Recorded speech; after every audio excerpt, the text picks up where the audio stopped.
പ്രാർത്ഥിക്കുന്ന എല്ലാ ദൈവമക്കളും ആഗ്രഹിക്കുന്ന ഒരു കാര്യമുണ്ട്. നമ്മുടെ ജീവിതം പ്രകാശമായി മാറണം, നാം പാർക്കുന്ന ഭവനം പ്രകാശിക്കണം എന്നുള്ളതാണ്. പ്രവചനങ്ങളിൽ വാക്യമുണ്ട്, അന്ധകാരം ഭൂമിയെയും കൂരിരുട്ട് ജാതികളെയും മൂടും.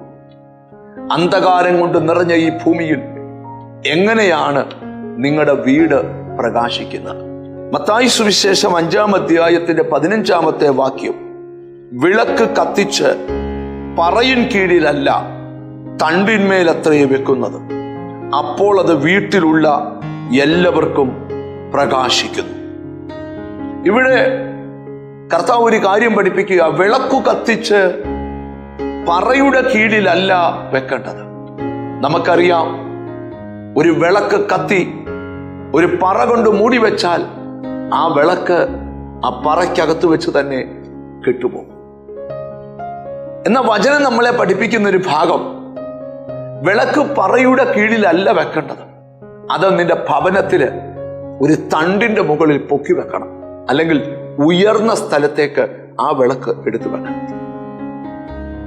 സങ്കീർത്തനക്കാരനായ ദാവീദ് ദൈവത്തോട് പറയുന്ന ഒരു കാര്യമുണ്ട്, കർത്താവേ, നീ എൻ്റെ ദീപത്തെ ഒന്ന് കത്തിക്കണം. അപ്പൊ നമ്മുടെ വിളക്ക് കത്തിക്കേണ്ടത് ദൈവമാണ്. അന്യാഗ്നി ഒരിക്കലും കത്തിക്കാൻ പാടില്ല. ദൈവത്തിൽ നിന്നുള്ള തീ നമ്മളിൽ വന്ന് കത്തണം. ആ വിളക്ക് നിന്റെ വീടിന്റെ ഉയർന്ന പ്രതലത്തിൽ നീ ഉയർത്തി വെച്ചാൽ, വചനം പറയുക, ആ വീട് മുഴുവൻ പ്രകാശിക്കും. ചിലരുടെ മനസ്സിലൊരു ചോദ്യമുണ്ട്, എൻ്റെ വീടിനെ മൂടിപ്പിടിക്കുന്ന അന്ധകാരങ്ങൾ എൻ്റെ വീട്ടിൽ നിന്ന് മാറിപ്പോകാൻ എന്തു ചെയ്യണം? ഒറ്റ വഴിയേ ഉള്ളൂ, നിന്റെ വിളക്ക് ഇപ്പോൾ വെച്ചിരിക്കുന്ന സ്ഥാനം എവിടെയെന്ന് നീ സൂക്ഷ്മതയോട് അന്വേഷിക്കണം. അത് പറയുടെ കീഴിലാണോ, പാത്രത്തിന്റെ കീഴിലാണോ, കട്ടിലിന്റെ കീഴിലാണോ? സുവിശേഷങ്ങളിൽ 3 ഭാഗത്ത് എഴുതിയിട്ടുണ്ട്, വിളക്ക് പറയുടെ കീഴിൽ വെക്കരുത്, പാത്രത്തിന്റെ കീഴിൽ വെക്കരുത്, കട്ടിലിന്റെ കീഴിൽ വെക്കരുത്.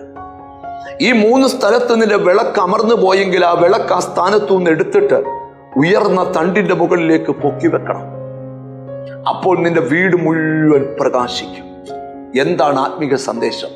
നിന്റെ വീടിന്റെ അന്ധകാരം അഴിഞ്ഞു മാറി നിന്റെ വീട് പ്രകാശപൂരിതമാകത്തക്കവണ്ണം നിന്റെ വീടിനകത്തൊരു വിളക്ക് തലപൊക്കാൻ പോകുക, ഒരു വെളിച്ചം തലപൊക്കാൻ പോകുക. ഏതാണ് ആ വെളിച്ചം? യേശുക്രിസ്തു എന്ന വെളിച്ചമാണ്. കണ്ണുകളെ അടച്ച് നമുക്ക് പ്രാർത്ഥിക്കാം, നമ്മുടെ വീടുകൾ പ്രകാശിക്കട്ടെ. ഞങ്ങളുടെ കർത്താവേ, സ്വർഗസ്ഥ പിതാവേ, അന്ധകാരത്താൽ മൂടപ്പെട്ട ഭവനങ്ങളിൽ ഒരു വലിയ പ്രകാശം തന്ന് അതിനെ വീണ്ടും ശോഭിപ്പിക്കാവെന്ന് പറഞ്ഞ കർത്താവേ, എന്നോട് ചേർന്ന് പ്രാർത്ഥിക്കുന്ന മക്കളെ നിന്റെ നാമം ചൊല്ലി പിതാവിന്റെയും പുത്രന്റെയും പരിശുദ്ധാത്മാവിന്റെ നാമത്തിൽ അനുഗ്രഹിച്ച് പ്രാർത്ഥിക്കുന്നു.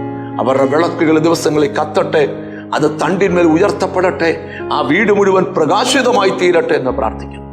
പ്രാർത്ഥന കേട്ടതുകൊണ്ട് നന്ദി, യേശുക്രിസ്തുവിൻ നാമത്തിൽ തന്നെ ആമേൻ. നിന്റെ വീട് ദേശത്ത് പ്രകാശിക്കാൻ സമയമായി. God bless you.